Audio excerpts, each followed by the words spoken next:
It's official. Justin Timberlake will perform the halftime show at the 2018 Super Bowl. The singer announced the news on Twitter with a video featuring Jimmy Fallon. Justin wrote, "I do have the time, half the time. Hashtag Pepsi halftime." Hi everyone, this is Isaac from illuminatiwatcher.com. Justin Timberlake's Supplies video shows us the transition of JT from Illuminati puppet into quote-unquote woke status. It demonstrates occult principles of rebirth and some very direct symbolism of the Illuminati. Now JT is pressing on with his latest efforts and released the second video from his Man of the Woods album. The second single is called Supplies, and it features production by Pharrell Williams. So given that both of these artists are suspect, we can expect to see a message hidden in plain sight. Let's talk about JT, the SJW. The video starts out with JT watching several televisions that show current events in the media, stuff like Donald Trump, Black Lives Matter, the Me Too movement, and some mass shootings and so on. Now this is curious, given his previous notoriety of staying neutral and quiet on issues just like this. For example, as I mentioned in my Is Justin Timberlake in the Illuminati article and video, I discussed the mini beef that rapper Vic Mensa had with JT on his lack of presence in black issues. You can check that video out. I'll put a link in the description below, but basically he kind of calls Justin Timberlake out for not participating in the Black Lives Matter movement. Meanwhile, JT likes to appropriate black culture. Now it seems to be that this video here lays a foundation for JT to step into some sort of activist role. Duality and reconciling the opposites is also found in this video. It starts out with a very avant-garde feel as JT follows a woman into a world of strange characters decked out in white. JT and the woman are the dark silhouettes here, suggesting the black and white duality that we've seen so often from realms of occult thinking. Now, the concept of duality is represented many times over in terms of occultism and entertainment. As I laid out in my Star Wars conspiracy book, the important concept to take away is that occult teachings suggest that one should reconcile the opposites of black and white. This balanced outcome is the goal, which is why the occultists believe that evil is just a construct, and that embracing both ends of the spectrum are the way to become enlightened, much like in Star Wars with Luke finding a way to balance the force of light and dark. Now, the illuminated pyramids. This next sequence of the video, JT and the woman go to a location where people are worshiping the pyramid with the all-seeing eye inside of an illuminated apex. All of these are very blatant symbols of the Illuminati. Now, the Illuminati obviously references the enlightened ones, and this illuminated apex represents the same. The all-seeing eye inside of it demonstrates the awakened initiate who understands the true nature of reality, according to the occultists. So this woman lights the black pyramid on fire, and cash starts flying out of it. Now, this part of the video suggests that JT and his female partner are somehow liberating man from the enslavement of the Illuminati, which is quite a bold and interesting statement. The final portion of the video is the occult rebirth of Justin Timberlake, and this is the real message of the video. It shows Timberlake rising up from the ashes, much like the phoenix in alchemy. He arises from the underground, which is symbolic of every occult initiation from the times of the ancient mystery schools. These initiates would be kept underground to contemplate their own death and the death of their former self or ego, and would be brought back up after several days to be initiated into the secret society. We saw this same concept in my article on the Illuminati symbolism of Deadpool. So it seems we're to believe JT is being reborn as some kind of woke person that will lead others into some form of revolution or revelation. To cement this point further, we are introduced to a girl that tells us we are doing it all wrong. She says, "Just leave, die already, you're still asleep, wake up." So JT, the woman, and these children all walk towards the New World Order that is depicted, and this represents the destroyed world we're headed towards. JT is destined to be a leader that can use his occult knowledge to make America great again. Now, I'm always picking on Justin Timberlake because I think that it's obvious he's a poser and Illuminati puppet since he transitioned from the boy band to corn road rapper. And it seems that he's been officially allowed into the club since he's been also given a shot at the Super Bowl again for 2018. Given his track record and these latest videos, I believe we've got an interesting performance in store. So catch up with all of Justin Timberlake's symbolism history and the Super Bowl 2018 performance in my article and video on the subject now. Also, please subscribe to my channel.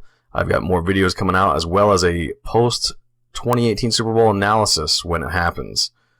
Thanks again. About 100 years ago, this big organization with many branches, they wanted to rule the world basically using Britain as a nucleus of a system, an embryo, which also was going to be joined with the US under the Anglo-American establishment. Wrote about the kind of culture and the changes of culture over a 100-year period that they would actually design, implement and bring in. And H.G. Wells talked about it too. He talked about arenas. He says arenas could be put up across the world for sports, for instance. Now at that time, sports was something that children, school children were into. Adults became adults and got onto adult things. So it was unimaginable at the time that people could actually believe that there was even a need for adult sports and entertainment, never mind having arenas built across the world. But he said we can do this and foist basically a sports culture for the males. Using a tribal system. We're all tribal to an extent, that's why we even bother to vote for a tribal leader. This is well understood, that's why we're supplied with these leaders. And because the average man was to become more disengaged from his own destiny as the expert class arose, it was decided that the males would get their outlet basically, gradually becoming helpless as males through sports. Therefore they'd have a tribal team they could identify with, they could cheer them on as they were winning. In their own personal lives they were getting nowhere, they were getting disenfranchised in a sense as experts took over decision making for them in all kinds of fields. So this was psychology at use, planned before they even implemented the sports. That's why they pay athletes these fantastic salaries. I was listening to the radio the other day. They just contracted to pay one player on one team $6 million a year. Can you believe this? And why is that? It's the Roman circus. What does the emperor do when the people become restive, and when the people are asking questions, and when the people don't like the policies of the emperor? He sends them to the circus. He creates a circus. He builds a giant coliseum. And he begins to throw the Christians to the lions. And he has great chariot races and football games and basketball games, all to keep the idiots preoccupied with things that don't mean anything in the scheme of the entire world, so that they don't have the time to learn what the truth is, so they don't ever get smart enough to learn how they're being manipulated, so they don't ever question the emperor. That's why they pay a player on a football team or a baseball team $1 million or $2 million or $3 million a year. It is the Roman circus. I know men who don't know anything in the world except who plays third base for the Mets, and they think that's a great accomplishment. And they meet and pat each other on the back and bond and go have cocktails and talk about what this guy that plays third base for the Mets did in last night's game. It's sad. It's really sad. When radio came along, of course, they used that to the maximum. Sports for the men, soaps basically for the women, and then in came television, as I say, with its alpha state, its hypnotic state. And sure enough, around the 1960s, really, 50s and 60s, it took off. It really, really took off. And men became glued on Saturday nights to the sports shows. A culture industry, which is called by its own the culture industry. The Soviet Union had a department called the culture industry. Their actors and directors were called the cultural leaders. Because they would, like a computer, people are like computers, all you have to do is keep giving them new updates every so often, and you can change an entire country or a nation or a block of nations who are all getting the same upgrades at the same time along certain paths. Today we call it political correctness. Most people want to belong to their peer group. They want to be the same as everyone else when it comes to opinions. In fact, they judge their own personal sanity by bouncing ideas off their neighbors and friends who will answer back and agree on these same topics in kind. It doesn't matter if the topics or what you're given are facts or utter nonsense, as long as everyone agrees at the same time. You'll say, well, I'm sane, and your friends will all agree because they've had the same information given to them. If it's on TV and a famous face says something, then it must be true. He doesn't have to show you facts or anything else. You've been brought up with these faces. That's why they keep these guys on television into their 70s and 80s. You've grown up with this father figure who's on television every night at 6 o'clock, in your house, in your room, staring right at you. And he's a father figure. Would he tell you a lie? So you naturally never suspect him. And this same man will lead you through new topics. He'll introduce experts on the topics. They'll have a little summary at the end of every talk, and you are now left with the conclusion that's presented to you. You don't arrive at it, it's given to you, and it's good enough for you. We're programmed today perfectly, just like machines.